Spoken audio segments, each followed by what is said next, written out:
I'm Steve Wood, recovered alcoholic. Welcome to Big Book Compendium. I'm going to start off by reading something out of the grapevine from 1966, June of 66. So over 50 years ago. Very cool. So this is what it is. It's on a chill November afternoon in 1934. It was Ebby Thatcher who had brought me the message that saved my life. This is what Bill wrote. Still more importantly, he was the bearer of the grace and of the principles that shortly afterwards led to my spiritual awakening. This was truly a call to a new life in the spirit. It was the kind of rebirth that has become the most precious possession of each and all of us. Ebby had been paroled into the custody of friends, and those people were Roland Hazard, Shep Cornell, and I think Siva Graves. And I think Shep Cornell's father was the judge, and paroled them had achieved. I'm sorry, I'm going to reread that. Ebby was paroled into the custody of friends who had achieved their sobriety in the Oxford group.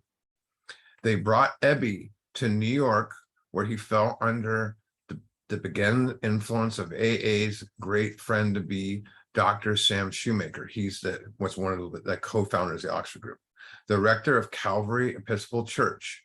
Such an affected by Sam and the Oxford group, Ebby promptly sobered up. Hearing his serious condition, he sought a way come to our house in Brooklyn. The vision of Ebby looking at me across the table became a wonderful vivid, as most AAers know. He spoke to me of the release of the hopelessness that had come to him as a result of self-survey, which is step 4, restitution, which is amends, and going helpfulness to others, and that's of course 12, and prayer, that's the 11. And so that's their six-step program they had at the time. But you notice that he didn't mention he brought me the powerlessness aspect, because they haven't had that yet. So they're using 5 principles of the Oxford group, and there was hundreds of principles of the Oxford group, but 5 of them Ebby brought to Bill. And it was the ones that I think those other drunks had kind of latched onto. In short, he was proposing the attitudes and principles that I used later in developing AA's 12 steps of recovery. And it happened. One alcoholic had effectively carried the message to another. Ebby had been enabled to bring me the gift of grace because he could reach me at depth through the language of the heart.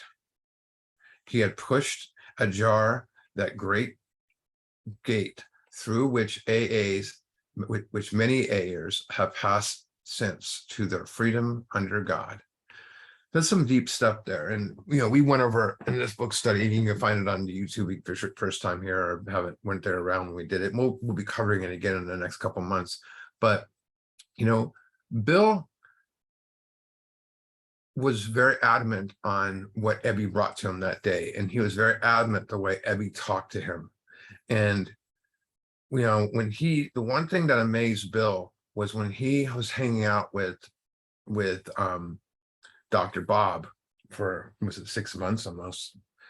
They tag team people and into, Bill Dotson and the other people after him.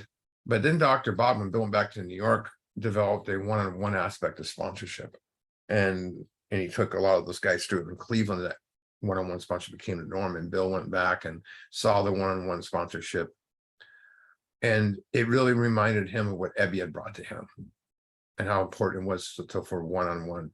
And one thing, here's a quote from Bill. Bill said, "A good sponsor is a mentor, a friend, and a sounding board. A bad one can mean the difference between life and death." So he's hits the nail on the head, and then hits the nail on the head again with life and death, because he takes us right back to step 1. Because if we're not taking through the steps, if we're not giving this life support system, then it's a coin flip between life and death, and that's what we're trying to get out of. He also said, our chief responsibility to newcomers is adequate presentation of the program recovery. And that's very important. That's why one of my aims at this book study. I don't like to bring in outside influences too much. And that is simply walking through the process of the steps that we have done ourselves. And we help the struggling alcoholic find the solution, and we give them a simple set of spiritual tools, so that it is very important that to give the message just as we received it, not watered down or changed. And one of the things I mentioned a lot when I got sober in 2000, and there wasn't as many ways of looking at the steps. Of course, there was tons of ways people looked at recovery, and the steps were a minority like they are today compared to the overall, group therapy the fellowship offers. And nothing wrong with that. This is what happens. But today, if we just focus on that minority of those who do the 12 steps, what I see is people going to the steps with their sponsor, and then they go over to YouTube or some videos to watch of some popular speaker of doing a workshop, and they go, oh, that's a better way to do step 4 than the way they did it with their sponsor. But how can they transform that, how to do that step 4, if they haven't done that version of step 4 yet? It's vitally important to take a person through the steps the way your sponsor took you through it. That's what, and unless you find out later your sponsor did it a way that wasn't correct, that's where you get a new sponsor. But if we water it down or change it, or it's putting a real alcoholic, always putting a real alcoholic's life at risk, the life and death aspect. But plain and simple, for the 12 steps to work, we must take others through the steps. Call it taking a person through the steps, or a sponsor, or a step guide, or a protege, whatever you want to call it. We must carry this message. And if nobody was doing 12-step work back when it started, well, we wouldn't be talking right now. It would cease to exist. And without the service work of those who came before, none of us would, we wouldn't be here on a Monday evening or Monday morning doing a book study. But I'm gonna tell you a quick story. So I met my sponsor one-on-one.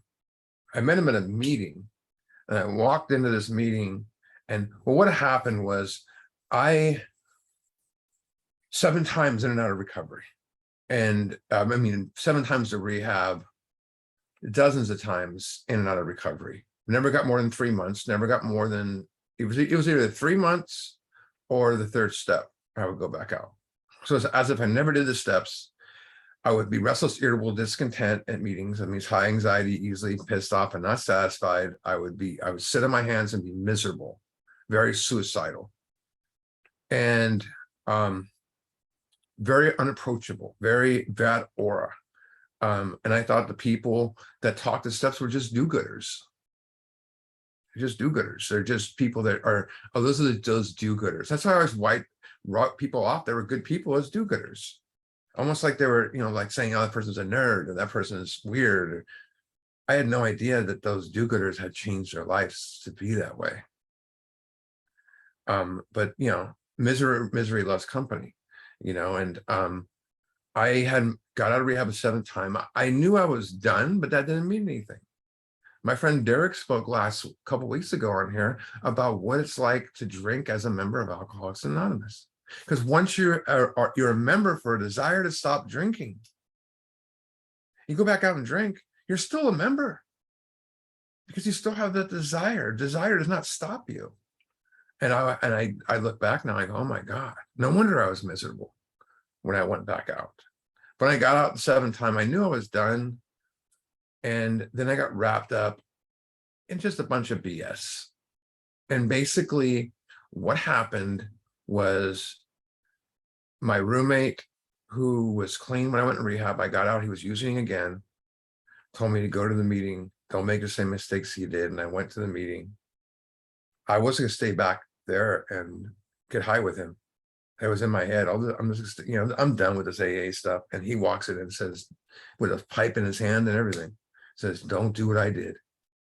And I walked to that meeting, and there I said, I'm going to do it. I'm just going to get a sponsor. And I had sponsors before, but I looked around the room, and there's this guy that just was glowing, and I was trying to find my grand sponsor, and I realized I'm not going to find him. I just can't find him anywhere. And who would be my grand sponsor? I'd heard his book study years ago, and I walked to the happiest guy in the room, and I just said, hey, can you be my sponsor? And he had 2 months more than I did. I didn't know. And if I would have known that, I would have said no, because that's what we're supposed to do. You're not supposed to have a sponsor that's got 2 months more than you do, which is complete BS. And it turned out my grand sponsor was his sponsor. How does that work? But I met with him the first time one-on-one in a pizza parlor. And I remember he asked me to explain what recovery was. After I spoke, he says, you don't know shit. He says, you don't know anything what recovery is. But I didn't get mad, because I was willing to go to any lengths. And he asked me to throw away everything I think I know that I learned and start new. He said, I never forget what he said to me. He says, forget everything you were taught at rehab. He goes, you're going to forget anyways if you want to use, but let it all go. He goes, rehab dried you out, did its thing. But he didn't give me no hard rules to follow, just a deep desire to help and love, and offer to take me through the steps. And he was just another member of AA whose job was to guide another through to save his own butt, and at the same time be a model of what a sponsor was and a sane human being is. He told me to pray and trust the steps. He didn't have tons of time sober. Like I said, he had a sponsor who was my grand sponsor, Book Thumper, and he gave me a level of love as he heard my story. He never laughed at me. Well, maybe a little. He laughed at some of the things I did, but he went with me on my most difficult amends, and most importantly, asked me a life-changing question. That first day we met in that pizza parlor, he says, how good are you at your word, keeping your word? And I said good, which was a lie, because I was terrible at my word. And he said, if I take you through the steps, will you do the same thing for another person? And it's the longest promise I've ever kept, for 22 years. And today, many years later, I credit my first sponsor for offering me that lifeline, which is the steps. And the net he threw me was called the Big Book of Alcoholics Anonymous. That's the net we cast out amongst people.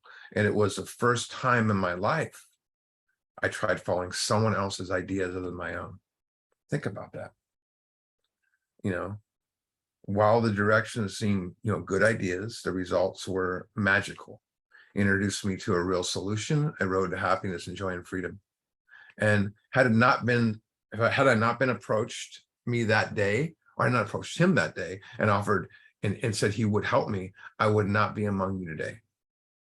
And he not only helped me through the steps, he showed me how to sponsor out the Big Book, which helped me.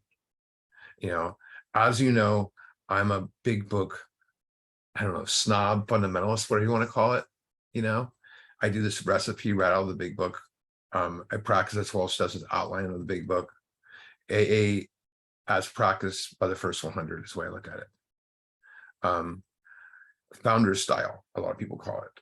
I know that I follow the instructions outlined in the Big Book, and I do that because it awakened my mind and spirit and gave me conscious contact with God. But one of my focuses of sponsorship is in doing book studies is to teach others how to teach and how to do the program as outlined in the Big Book. Meetings are filled with many suffering, untreated alcoholics. And I rest easy that the fellowship has one more teacher out there. And that's all I care about. I mean, I've been accused of being a step Nazi, which is a horrible, a book thumper, a holy roller, stepped hard, all this weird stuff, and arrogant.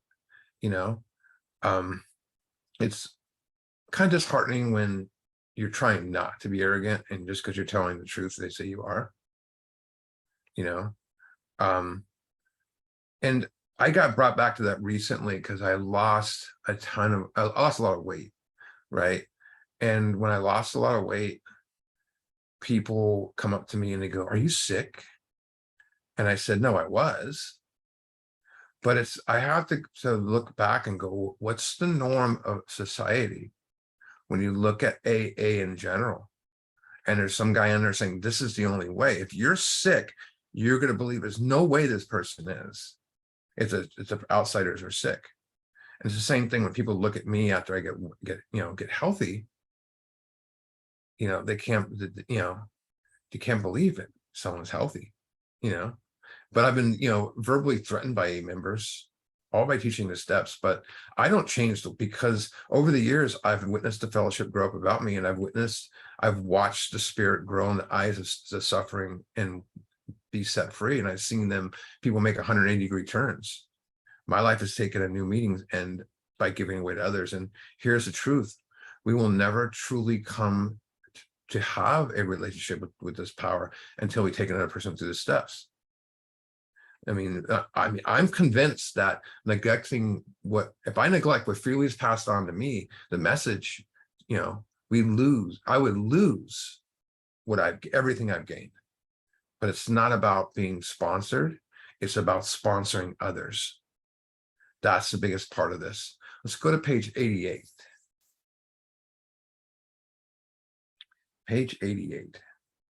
It says, it's the very bottom. We're going to read the last little bit of working with of the previous chapter. It says, we are undisciplined.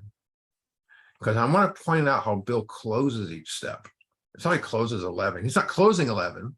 He's just saying, now we're going to look at this. We are alcoholics, are undisciplined. So that God disciplines us in a simple way we just outlined. That's step 11. But then he says this, but that is not all. There's still more work to be done. Action and more action. Every time we want to rest, he says more action. Faith that works is dead. And look, he says the next chapter is devoted entirely to the 12th step. It's the only chapter in here. Well, I lied on that. Step 1 is chapters devoted entirely to those steps. But as far as the action steps go, I like to say 4 to 9 is the action step, but 10, 11, 12 as well. This one is devoted entirely to it. So faith that works is dead, it says. We heard that before in 14 and 76 and now 88. That means what the steps are all about. Take action, more action. You can't get anything done without action. If you want faith, you got to have action. Without any action, no change. If nothing changes, nothing changes. You can't have faith and that's it without working the steps. You're not going to make progress. Faith with works is alive. The steps come alive. So before we get into working with others, there's a great book I highly recommend. I don't think I got it in front of me. It's behind me somewhere, called Emmett Fox's Sermon on the Mount. You probably heard people talk about Sermon on the Mount quite a bit. So this book was a huge influence on early AA members. It has a Christian slant, but the thing about it is it focuses on metaphysics, which is the studying of knowing and being, spiritual-wise. And this particular part always stood out to me about approaching others. And you can see where the influence Emmett Fox had on it. And and on this book. So I'm going to read from 103 of Sermon on the Mount. It says, when people first became possessed of knowledge of the truth and are set free from oppressing difficulties, they are overjoyed that they are going about and start pouring out their discovery to others, naturally, right? And urging them to accept the truth as well. It is entirely understandable that this should happen, for love longs to share its good, but nevertheless, it is very unwise. That's where it caught my eye. Here it is. The fact is that the acceptance of the truth involves, as we have seen, the scraping of all old standards. Above all, this is tremendous thing except from anyone. It has only happened in case when people are spiritually ready for the change. If one is spiritually ready, they'll be glad to accept the truth. If they are not ready, no amount of intelligent discussion or argument will make them do so. So, that's pretty self-explanatory what he's saying there. But I love it because that's the one thing he doesn't hammer home in this chapter as much about being ready. It's almost like hands-on experience in AA. I just get so offended when a sponsee wouldn't want to do a 4-step. And my sponsor goes, don't worry, they're not ready. And they would come back eventually. We have we have this awakening, and we want everyone to have it. That's what he's saying here. But it's unwise to run around and hold a sign up going, I'm spiritually awake. There's an old saying, when one is ready, everything we say is right. And when we're not ready, everything we say is wrong. Here's another part from Emmett Fox. Listen to this part. Never rely upon your own judgment to say who is ready for the truth. So we hear the word truth and solution, and who is not. But rely for guidance upon the inspiration of the Holy Spirit. Most of us have had the experience when we first realized the spiritual idea, what it means, of picking out certain of our friends who we felt should jump at it, only to find that in most cases they refuse to take it at all. On the other hand, several people whom foolish mind chose to regard as being unspiritual accepted it gladly and made it great success. It's another experience I had. I'd be sitting down with 2 different people and think, there's no way this guy's going to get what I'm talking about. And this other guy who's, yeah, Steve, this is great. And he's all into it. Guess who winds up doing it? The guy I wrote off. So he's telling us that we need to use guidance from God to know who's ready and who's not, and not our ego. But most important, he says that the person who we thought would jump at these tools, who doesn't buy into them, that we looked at as being unspiritual, it's the one sometimes, the right one. That's so right on. Here's another part from Emmett Fox. If you pray regularly every day for wisdom, intelligence, and fresh opportunities for service, and I love that. That's why it's great to read these books that these AA guys read. And so when I do, one thing I want to back up on, in a few weeks, next month, and Kicking was in here when I did it, I go through the top 15 books that these people read. And it really opens your eyes a lot. And we read a couple things from those books. Anyways, if you are praying regularly each morning for wisdom, intelligence, and fresh opportunities for service, the right people will be brought to you or be brought to them. And a convenient occasion will be provided for the subject to be introduced. Now, that's happened to me. I prayed for someone to work with, and all of a sudden, boom, there they are. And sometimes it's been 7 people all of a sudden, like, wait, what is this? But you know what? That's why I not always have my hand out and up for sponsorship. I never say my plate's full, because I believe if I'm saying my plate's full, then I'm saying my plate's unorganized, so to speak. Just me. Here's more Emmett Fox. The quickest way to spread the truth, so the quickest way to spread the solution, is by living the life yourself. You don't have to run around telling people you did it. Then people will notice the change in you as they see improved health and prosperity in your life and happiness shining in your face. They will come around on their own accord, begging you to share your secret. So beautiful the way he puts that. I love that. We don't need to run around and do cartwheels and say, look at me, I'm awake. No, it's just, we just walk around. We just be. The glow, the smile, people see that. It's the same thing like in this, health journey I'm on.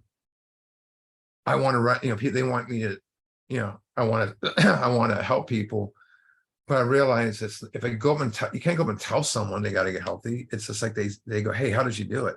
There's no difference between this and that for that, that little crack in the door. So now we're going to look at working with others. I really like the Emmett Fox stuff because it's a huge influence on this chapter and the way it's written. and several other books, James Allen, As a Man Thinketh, Joel Goldsmith, a few other books. But chapter 7, working those, this does not mean that all the information on sponsoring is found in this chapter. It's really ice-breaking stuff. And we had the rest of the book for that.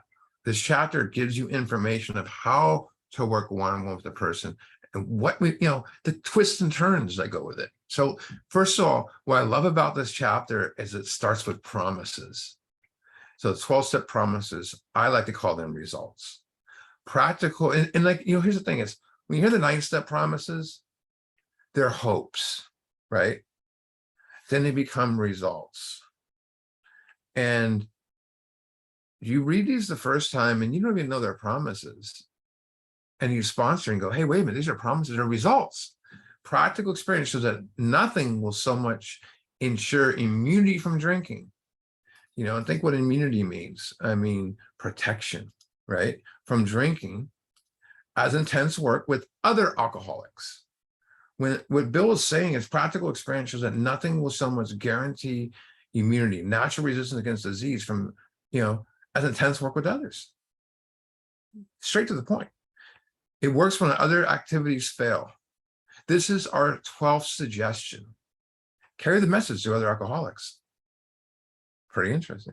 Always, the thing about it is always know it's not about the messenger.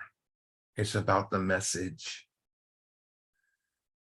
I've seen this happen. I used to get, my grand sponsor used to do a book study at the rehab, and he had this guy that would help him. And that guy was amazing with the steps. And he could just get up there and break down instincts and make you understand that they're calling the inventory, the science parts of it.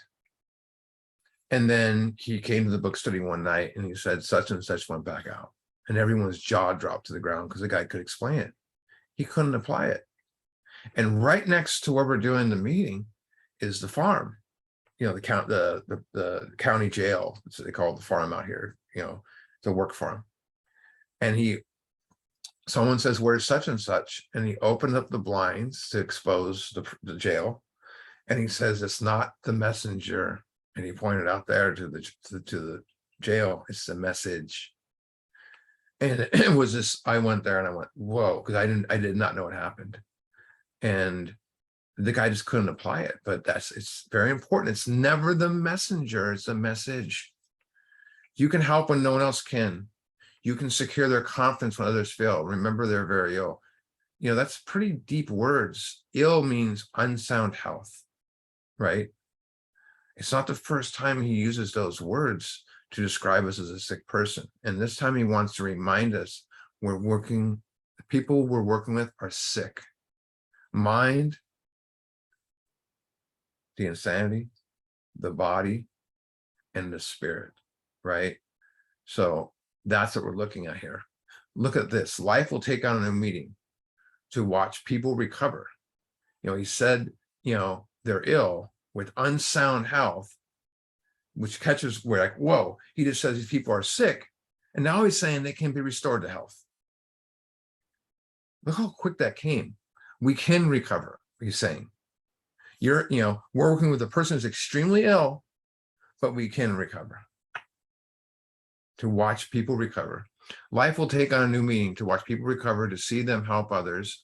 So we get to witness that. There's nothing like walking into a room and seeing your sponsee talking to a guy the same way you did.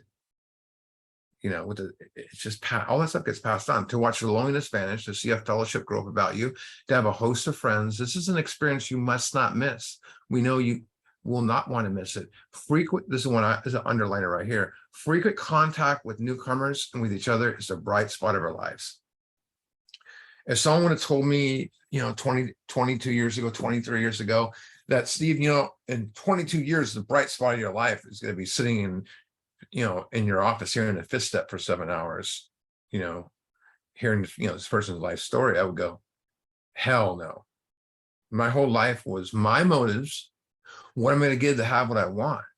And if someone said, what do you want 20 years? I would say, be a millionaire. How do you get that? I don't know. That was just my insanity.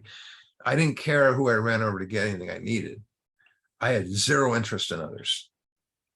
So this was a this broke every ounce of ego I had when I did this. And thanks to 4 through 12, life took on that new meaning, new purpose, new direction. If you don't want new purpose, new direction, don't do the steps. Be careful what you pray for. And remember what new means. New means it's something you've never experienced. That's what scares people away from the steps. They get afraid. It's like some people, I remember my dad is not afraid. He does not like new things. And he always would buy the next model of a Toyota car. And it had to be the similar model he had before, because he didn't want to learn anything new. You think how it went for me when he got all this like new TV technology and stuff and the internet. I had to call him up for hours. But new means something you never experienced, never touched before, never smelled before. New is being selfless, mostly about others' needs. If you want to live the best life you can, offer yourself to others, sponsor. Look what it says. Today, I know life is not just being happy. It's about usefulness and availability to others, to help others. The absolute truth is everybody can be great because everybody can help others. Offering our time to others through the steps, that's something that's awesome. When this book was written in 1939, there were very few meetings. There was no treatment centers, none. What they had was asylums. And I go in this book, I do a whole big spiel on these inebriate asylums and give you the short story. Alcoholics were sinners and bad people. So let's put them in one asylum together. And since we'll write them all as clinically insane, we can, do lobotomies and we can do shock therapy, lock and throw away the key treatment. Horrible. But because of the, they didn't let, not only did they not let people in those places, rarely family members were lucky to get in. Do you think they're gonna let a drunk in there? Hey, I'm a former alcoholic. Can I work with your alcoholics? But because of the hopeless nature of alcoholism, very few hospitals treated alcoholics, so they had to find a place that did. Meaning early AA members were on their own to find people to work with. So they would go to hospitals, yes, that they could get in, asylums that they could get in. They had, who if they could get, they would also show up out the courthouses. Like we call that drug court nowadays. It's a little bit different back then. And that's what happened with, remember the judge with Roland and all that I mentioned earlier. And they would volunteer you and, to take the drunk home and help them. It became more common, but another way they found people to work with was when they were referred by a family member or a friend. So these people did not have the luxuries we have today to go to the rehab or the detox or go to the nearest meetings, but but because they were referred by a relative or a wife, the husband's recovery, the sponsor was very much involved and the wives were very much involved in the husband's recovery. And so the sponsors would talk to them. They talk about this book. That doesn't happen much anymore, but they would go to meetings together. The wives would go in one room, the drunks would go in the other room. And that one room with the wives eventually what created Al-Anon right down the road. So sponsors formed a relationship with the wives. When they speak in this chapter about interacting with the family and wives, like I said, it's different in those days. Today, we have meetings, we have rehabs. We can go to meetings and know why they're there. We don't meet the wives. I meet the wives after they have a spiritual awakening, and I become their, a connection of, it's like your family all of a sudden. They want to have you over for dinner. But I don't get involved with the wives when the husband gets, acts like an idiot. Because if I go to the wife and I say, well, here's what you need to do. And she goes to him and says, this happened before early in recovery. So this is a warning. Or your sponsor says that you need to do this. And my sponsor called me up and says, you know what, you mother, blah, blah, blah. You're fired because you can't get involved. I mean, now you got my wife turned against me and all. And I was like, hey, wait a minute. That's not what happened. I called my grand sponsor up and he goes, you got exactly what was coming to you there. You got involved in the wrong place, and I'm bringing all this up because the next few pages are going to talk about wives and family members. And if I don't mention I'm going to breeze through some of it because it is not irrelevant today. Relevant, I should say. So 89, perhaps you're not acquainted with any drinkers who want to recover. You can easily find some, by asking, you usually find some by asking, oh, hold on, my thing just froze up. Usually some by asking a few doctors, ministers, and priests or hospitals. They will only be too glad to help. I always look around, right? Don't start out as an evangelist or reformer. Unfortunately, a lot of prejudice exists. So that's preconceived ideas, right? So if I start as a reformer, they go, oh, I've heard these guys before. So it says you'll be handicapped if you arouse that. So evangelist is a term for a Christian, but it's also for any religion, really, who spreads the word of Christianity, let's say using the gospel to convert others to Christianity. The reformer is a person who advocates change and pushes it hard on people. First off, we don't want to come across as evangelist or reformer, nor do we want to come across as a person who is just trying to change people. When working with another person, do not promote the big book or sell its ideas. Let the book do the talking. Let the book do the talking. Because then they can't say, this is your ideas? Because we can get caught up in that. I do this in this book study. Sometimes I go, some things I'll say is true. It's my experience, but it may not be exactly what this book says. But as far as the formula goes, I stick to it. I could go way off the distance on it, but I'm not going to do that. Ministers and doctors are competent, and you can learn much from them if you wish. But it happens that because of their own drinking experiences, you'll be uniquely useful to other alcoholics. So he's telling us right there. So look, it says, cooperate, never criticize, be helpful is our only aim.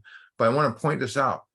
It happens, because our own experience, you can be uniquely useful to other alcoholics. I mean, if you go to outside sources, they may not understand that allergy or obsession.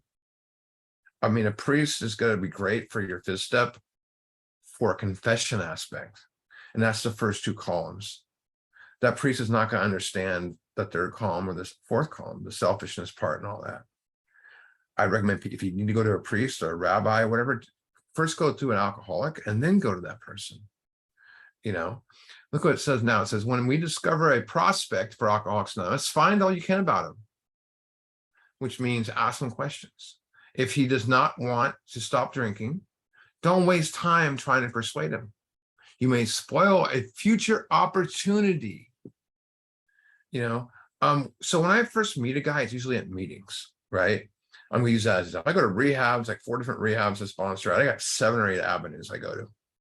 But that's just because of years of experience and they open up to us. But let's say I meet, John at a meeting, and I'm gonna ask him, he's got a big book, and I keep big books in my trunk. So just me, and I got my card that says my phone number on there, right, and has my email address on there, and I put that card in the big book, and I said, here's what I want you to do. I want you to take this book home. And I want you to read Doctor's opinion. And I want you to call me. That's a willingness test. If they call me back, this guy might be doing something, which I think is awesome, right? Well, I think is amazing. So when I first meet with him, that's what I do. And then I meet him again, like at the pizza parlor. I don't bring him back to my house. I don't know if this guy's a maniac. I don't know anything about them. I don't bring any strangers to my house. But when I sit down with him, I want to find out about him. I want him to talk, and they'll get more into that too. But he just does not want to stop drinking. Don't waste your time trying to talk him into it. Like if you meet him the first time, I've had guys who are super willing. They call me the next day and I sit down with them and they don't want to talk about recovery. And I'm not going to try to reform them. So when I meet a person, where I'm actually at the pizza parlor, let's say, I'm just using that example. I talk, to him for a few minutes and he says, he says, I don't want to work with you or do these steps. I don't want to be sober, get out. I don't say, listen, you damn drunk, look at yourself. And I don't do that. And people do that all the time. I've heard guys, kicking in people's doors. Like, what? That's a horrible approach, because if I make that person angry, which they expect me to do, when you're offering someone love and stuff and they don't have it, what's our natural reaction to do is this: push them away. So they want us to do that. They want us to come at them angry because they think everyone's that way. If we just say, hey, I understand, no worries on at all, man. If keep my card and we'll bump into each other, and they call me back. If I do the other way, like you just said, we may spoil a future opportunity. We're planting seeds here. We're planting seeds, no matter what type of wellness I'm doing. It's all about seed planting and letting the seed do the rest, right? Don't ever underestimate the power of a seed you planted. But if I'm rude, they're not going to call me back. But maybe they'll consider it if I show them how I am now.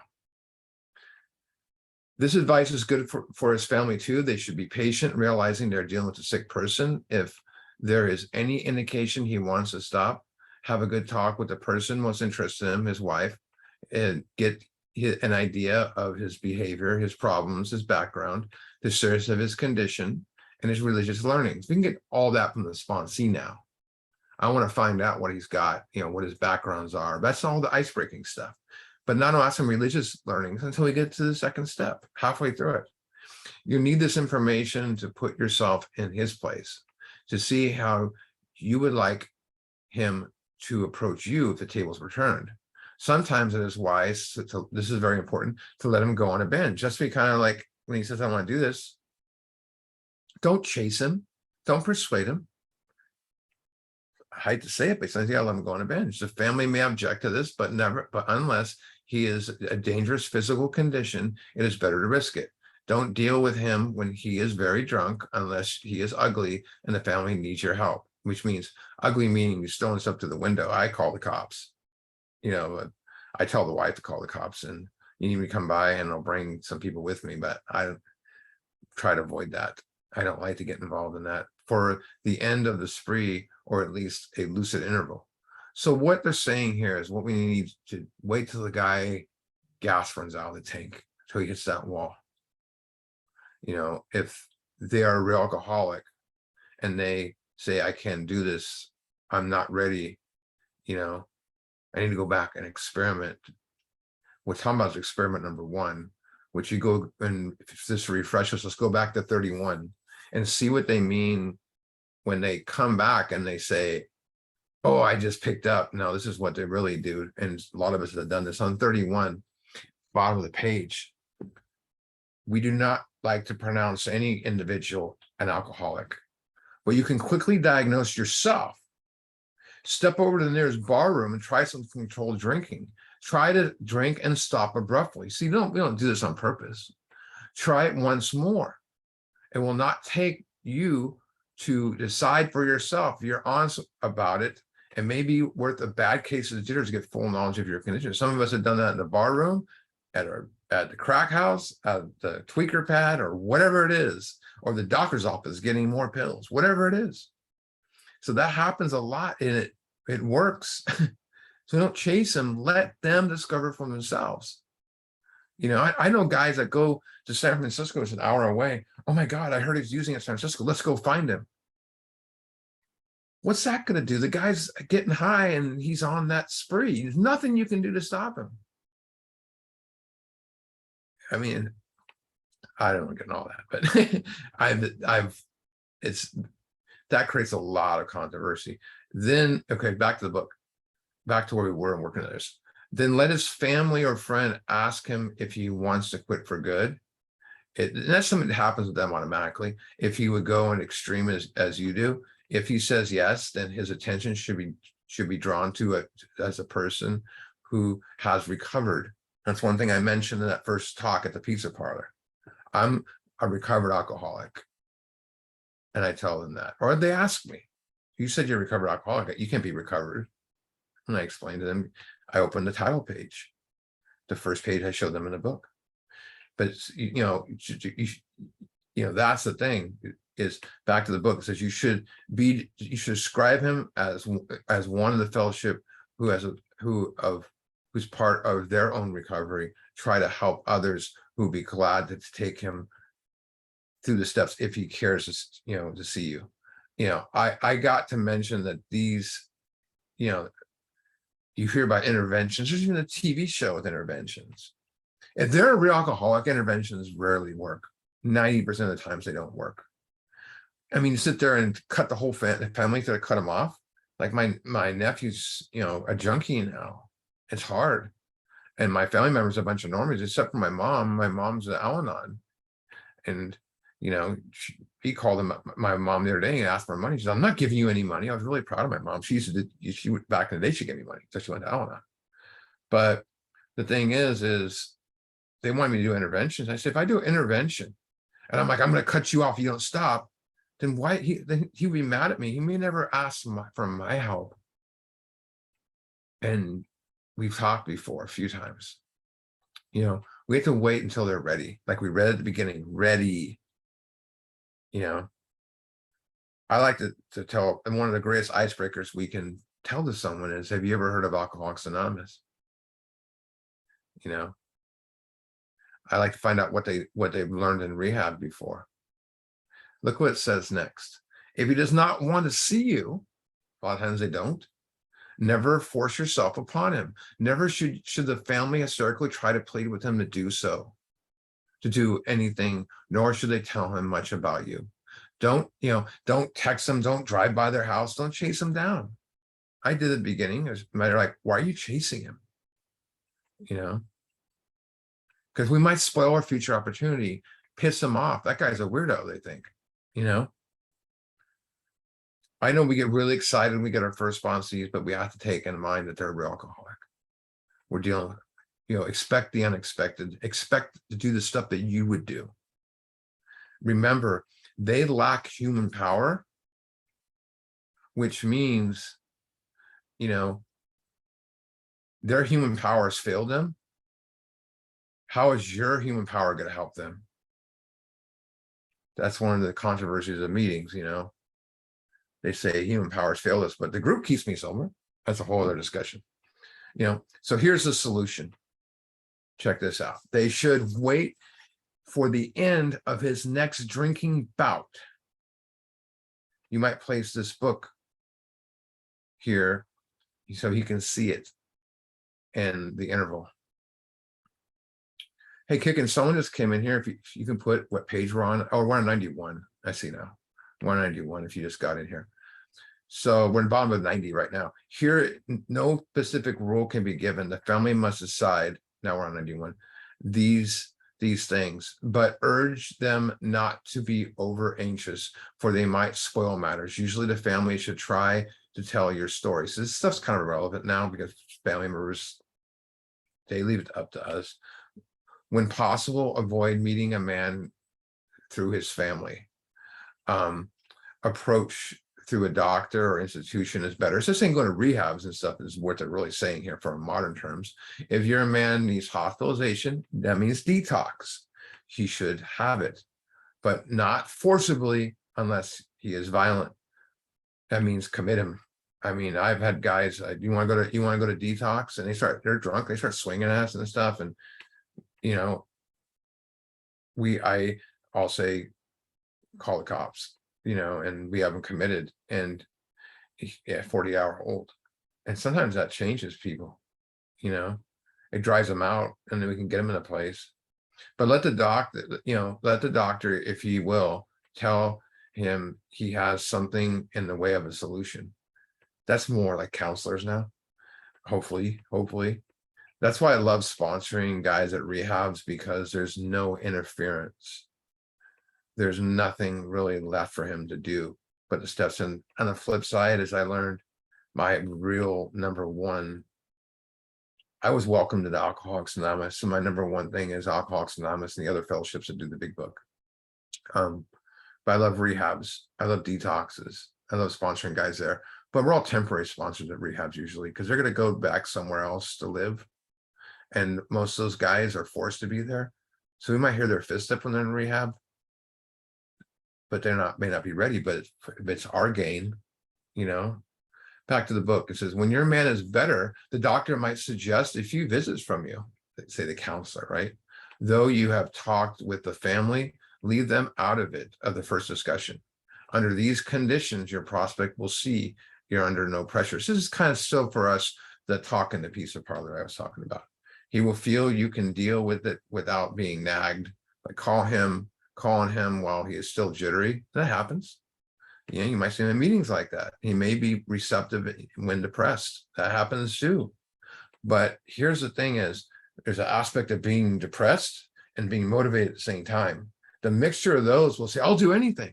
But if you wait too long and you got 5 months in, you're finally getting to step 5, that motivation disappears. They got their family back, they got the kids back, they got the car back, and they do the 1, 2, 3 shuffle and they go back out, you know? I think anyone is more receptive when they're down and out and broken, you know. See your man alone if possible. Like that's kind of like what we're talking about here, you know. At first, engage in some general conversation. So how many times have you been to rehab? This is your first time in AA, that type of stuff. After a while, turn some phase of drinking. I cut to the chase. I'm not there to make, you know, find out if they believe in Santa Claus, whatever, you know. I'm there to bring just, you know, the solution. Tell him enough about your drinking habits, symptoms, allergy, obsession. So I speak from the allergy. I don't mention the allergy yet. I'm going to do that when we meet another time and we go and I take them to do the first step, to have a first step experience. But so how do I mention the allergy without saying the word allergy? Oh, I say, you know, when I drank, man, I would put my body and I would just lose all control. I couldn't even tell you how much I was going to drink. Now I would say, then my mind would the next day would say, oh my God, you can't drink anymore. And an hour later, I got a drink in my hand. So reason's out the window. And they're like, yeah, that's me. And you're breaking the ice. So the symptoms and experiences to encourage him to speak for himself. If he wishes to talk, let him do so. But they'll go long-winded on you really quick, you know, because they want to tell you how screwed over they are. You will thus get a better idea how to proceed, which is true. If he is not communicative, give him some stretch of your drinking career, which kind of I'm doing anyways, to the time you quit. But look at this right here. This is very important. But say nothing for the moment of how you accomplished it, because you'll scare the crap out of them. Well, I did these steps and you got to be committed the rest of your life with it. The guy's going to say, what the hell? You know, if he is in serious mood, dwell on the troubles liquor has caused you. Kind of said that already. Being careful not to moralize or lecture. If his mood is light, tell him humorous stories you're escapade. That kind of happens anyways. Sometimes they'll laugh at stuff. It's just what happens. Get him to tell some of his. So what, like I said, like when I sit down with that sponsee and that piece of part the first time, I usually just let them, I talk, but I want to let them talk, you know, trust, kind of get to know them a little bit. I want to know where they come from. What, like, you know, again, what's your drug of choice? How many times have you done this before? Have you done a 5th step before? Have you done the steps before? Oh yeah, I got to step 9. Well, then we got something to talk about. I don't have to keep them there. If a guy says I had 6 years sober and I just relapsed and I'm back after 2 months, then I want to give him to a 4th step quick, you know? And once I feel like he's capable, I can talk to him about my, you know, more about my past and my solution, but I speak with the allergy, like I said before, this is just icebreaker stuff. I suggest to read doctor's opinion. I've already done that. But here's another way to look at it. Go to page 112. And in this chapter, this is the hidden chapters. And so there's a little bit of sponsorship advice in here because they didn't have any experience other than working with people. So very bottom of that page. So here's some good info about sponsoring, working with a guy.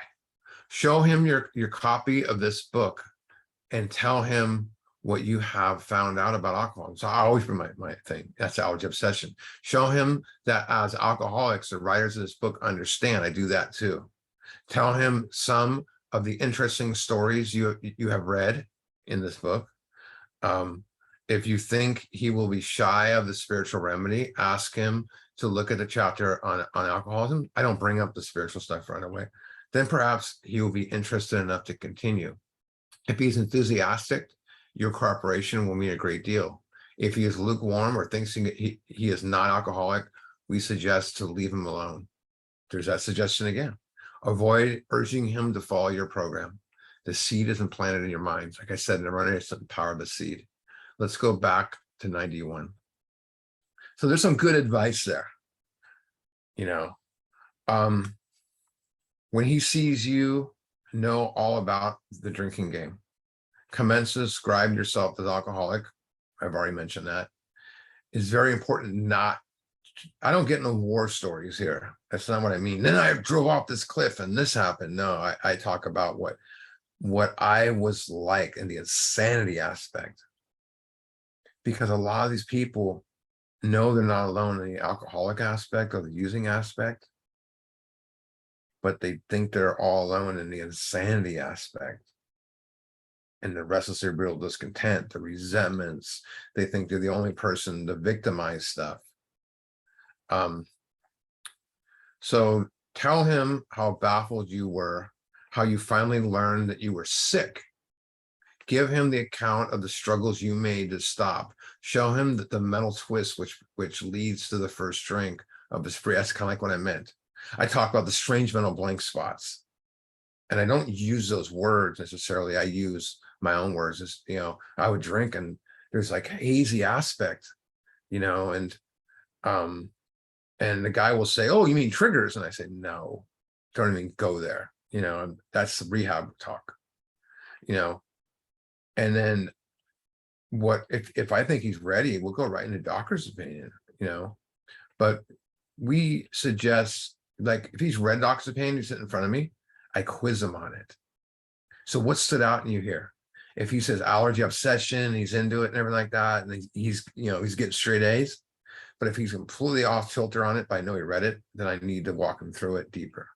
It all depends. It's all leveling, you know, your profile. You know, he's you're letting him qualify, but you're also profiling him too to see exactly, you know, how much you need to go and step on him. Look what it says here. It says, we suggest you do this as we have done the chapter on alcoholism. So what he's talking about here is the chapter on alcoholism is the way the stories are told in there. The whiskey and the milk story, the story of Fred, who told of the, you know, you know, it's very instructional manner in the way it's said, is a great way to, you know, share a meeting, tell your story, because those stories, do those stories tell war stories? No, they talk about pouring whiskey in the milk, how insane it is. Look what it says next. If he is alcoholic, he will understand you at once. It doesn't say might. He says he will understand you at once. He will match your mental inconsistencies with his own. I love this type. You know, he will understand. You know, by speaking the, you know, we speak their language, and bam, they're like, "That's me." Oh my God. I remember sponsoring a guy who did in a rehab who did heroin. I never got like into slamming heroin, you know, I got into like smoking it, but that was more like towards the end, but I was never into like shooting it or anything like that. But this guy was flat on heroin. I go to my sponsor who did heroin and alcohol. I said, "But I don't have the experience with heroin." And he goes, "So what? Read the damn doctor's opinion and shut your mouth." And I did. And he's like, he's getting it. He got it, you know? And it was like, that's me. And it's like, that was my first deep sponsorship moment. And look what it says. You're satisfied as a real alcoholic. Begin to dwell on the fatal hopelessness of the malady, the sickness. You know, I wish, you know, that was discussed more at meetings. The fatal nature of the sickness, the allergy obsession. Show him from your own experience how the queer, that means strange, mental condition surrounding the first drink prevents normal functioning of willpower. Not just willpower, but reason, choice. Don't at that stage refer to this book unless he has seen it and wishes to discuss it. Be careful not to brand him an alcoholic. You know, the one thing I want to mention is, it just clicked in my mind real quick here, is is there is, if you just jump from allergy obsession to insanity, with insanity, there's so many different realms of insanity, right?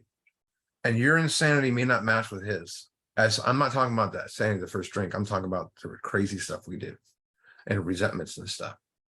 But as far as allergy obsession, there's not much there. It's a small window. It's a very, I mean, there's tons there, is what I mean is there's no different types of allergies. There's no different types of insanity, of obsessions for alcohol and drugs. So that's why they go, that's me. All you gotta do is let the book do the talking. Let him draw his own conclusions. If he sticks to his own ideas, they still can, tell him that he possibly can, if he's not too alcoholic. But insist, if he is severely affected, if you're a real alcoholic, there's very little chance of your recovery by himself. And I go over doctors, the real alcoholic and the moderate drinker and all that stuff with them. And I say to him before he even admits step one, I say, if you're a real alcoholic, there's no chance of your recovery. And that's what they're saying here. Continue to speak of alcohol and the illness of fatal malady. Talk about the conditions of the body and mind which accompany it. Keep his attention focused mainly on your personal experience. So again, we're using the words doctor's opinion along with your description of your experience. Explain that. So we're still, for our perspective, modern perspective, we're still meeting this guy at the pizza parlor to talking. It's not as long as a conversation we think. Explain that many are doomed who never realize their predicament. Doctors are rightly loath to tell alcoholic patients the whole story. It will serve them good purpose, but you may talk to him about the hopelessness of alcoholism because you offer a solution, a way out. That right there is one thing no one offered me before. Not in rehab, not in jail, not on the streets. The solution. Nothing like that. When the time is right, you can tell them, I know the way out.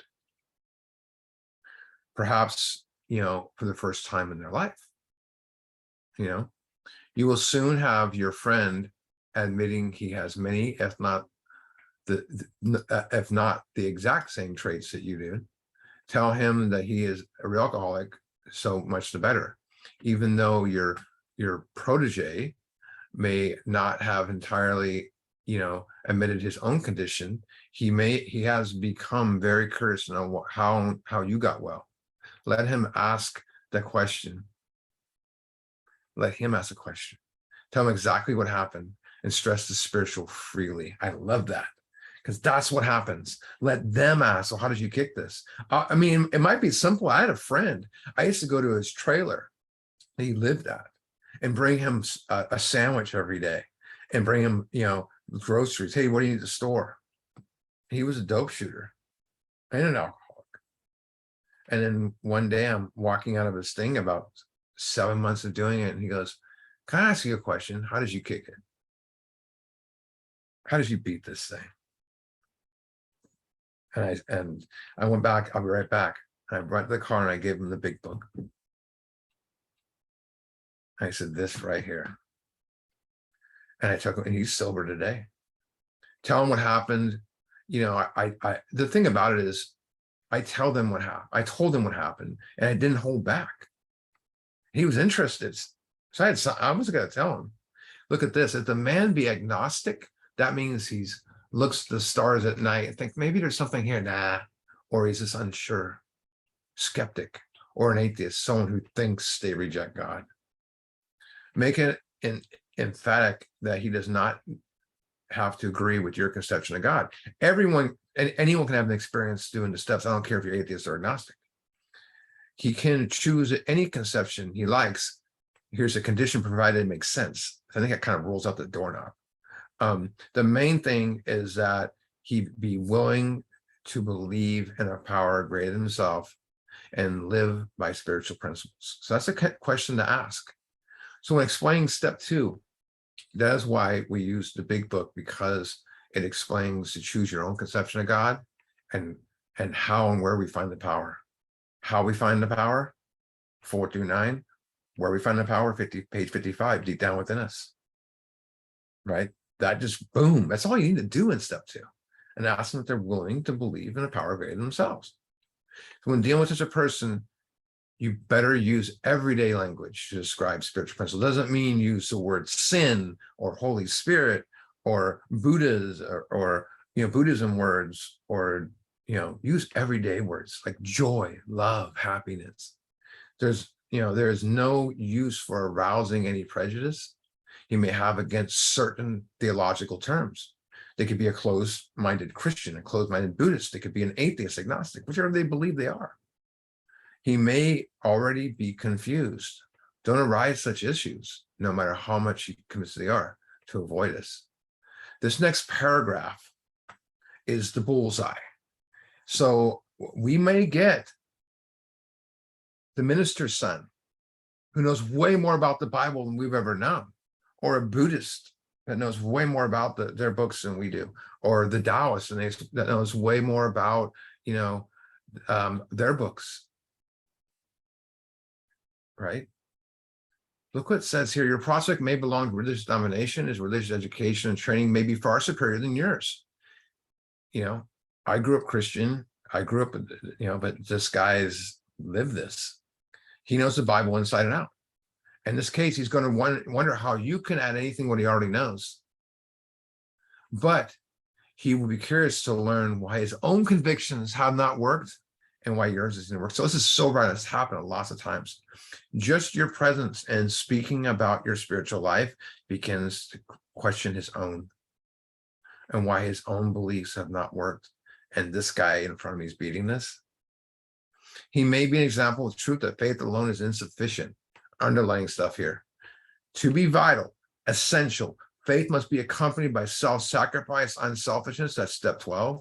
Constructive action, 4 through 9. Faith that works is dead. We need action. Step 12, 4 through 9. Let them see you're not there to instruct them in religion. Admit he probably knows more about than you do. And they do. But calls attention. Here's the pipe bomb, I call it. Here's the punch in the eyes. But calls attention the fact, however deep his faith and knowledge, he could not have applied it, or he would not have drank. Boom, straight to the point. You have all the faith and information inside and out of your spiritual laws. You can be a great church member. You can be the minister's son. You might even be a priest or pastor. You could have not applied it, or you would not be there. This goes for book thumpers too. People that know this book inside and out. This tells me just being a part of religion on its own is not going to beat this game.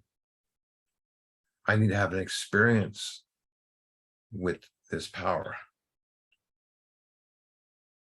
And stop trying to let people stop trying to tell people what you know. I tell this all the time to people. If you walk in with a relationship with God and you leave, let's say you're in rehab or you're in a meeting, and 6 months later, you still have the same relationship with God and you're just claiming you're doing the steps, you're going to use again. You got to have a new relationship. It doesn't mean you change your religious beliefs. It just means you just form a new relationship, get to know God better. Go to 27. We're almost done. Page 27. Remember, this is where Carl Jung is talking to Roland Hazard. And he tells Roland this, that you need a vital spiritual experience. Look what he says. Yes, replied the doctor. Is anything that can happen? What can I do to get out of this?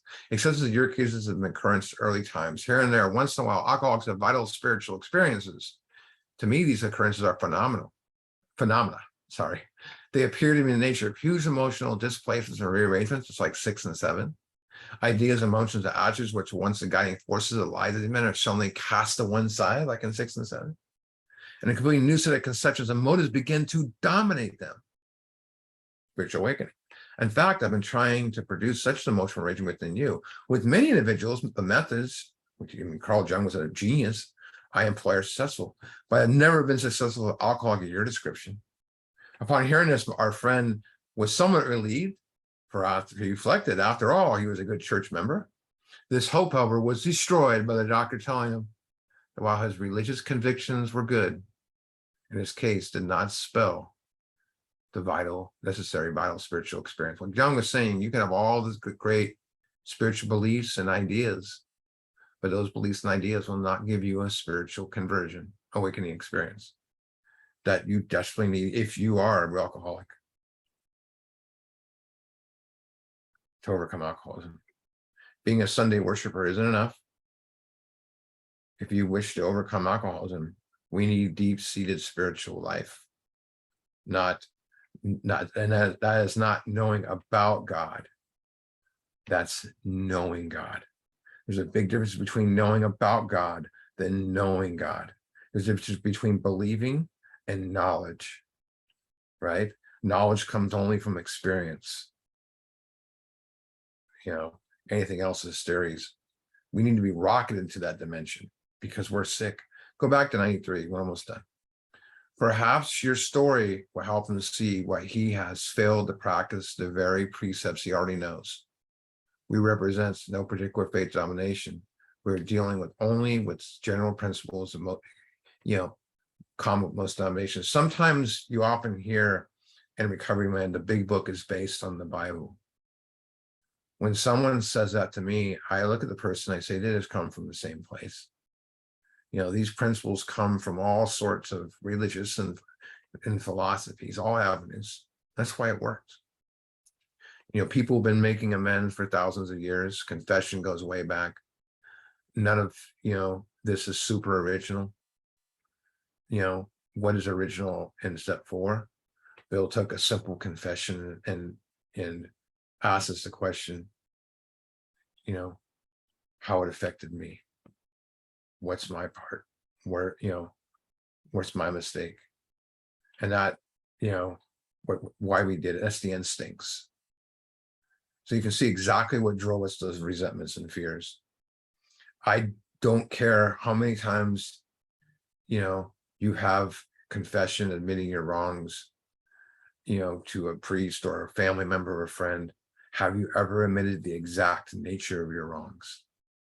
Think about that. That's precise in all detail of your wrongs, why you have it. You're not going to find it anywhere but in these steps. I'm going to close with this. In 2001, I had been clean for a year and I was hearing 5th steps, and I got a new sponsor who said, go to this rehab. And it was different from most rehabs. It was a 90-day rehab, and they could do the steps when they're there. So I went there and was fired up. I brought my friend with me who was very knowledgeable in the book, but for some strange reason, he didn't sponsor. And back then, every Tuesday night at this rehab, there would be 30 to 40 people waiting to sponsor. Now it's like 5. But back in those days, it was different. Offering sponsorship. My friend, we introduced ourselves as sponsors, and he turned to me, he says, look at all those guys. I said, look at all those guys, look at all the sponsees. He says, look at all the sponsors. I said, dude, look at all the sponsees. He said, look at all the sponsors, too many people. I said, dude, there's 70 guys here. He said, too many sponsors. This is their territory. I only saw sponsees, opportunity. He saw sponsors, he saw conflict. It was then I realized that there are 2 ways I can look at sponsoring others. Focus on what I need to do, or only see what prevents me from doing so. At the end of that meeting, my friend walked out the door to smoke. I stood right up to the next to the other sponsors, introduced myself, and I've never left there for 22 years. I put my hand out, shook those hands, and got my first sponsee that night. The other sponsors didn't get mad or think I was in their territory. All I focused on was offering help, and my friend denied that because he saw sponsors and he walked in the door.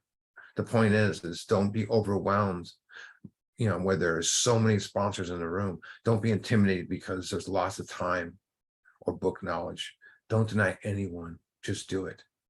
My first sponsee at that place didn't do anything. I didn't give up. It took me 2 months and 5 third steps to get a guy to do a fifth step. 22 years later, I've heard probably 500 fifth steps there. No joke. And I have freedom today and a wonderful life today. My friend wound up living behind a dumpster behind Costco and passed away 3 years ago. He had 5 people at his funeral. I was one of them. Go after what you need to do, sponsor. Here's the thing is we learned our own personal victory that we discover the recipe for helping others. And we learn to list our flaws and our faults from our dark past.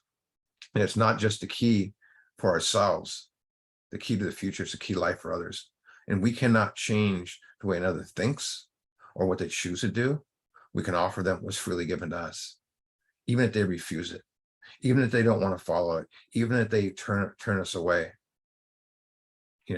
We always get paid spiritually, and you either get paid or you pay the price, like my friend did. But I know that heroes are not made. Heroes are born out of a selfish person who finds the way out by freely giving themselves to another. That's the hero in my mind. And I said before, it's not about the messenger, it's the message. What is the message? That's the question. The message is very simple. I had a spiritual awakening of this solution, and so can you. I need to give back the message that was freely given to me. My recovery is dependent upon that. 22 years later, it's still dependent upon that. Anyways, I'm going to stop the meeting here. Next week, we're going to do the second half of Working with Others.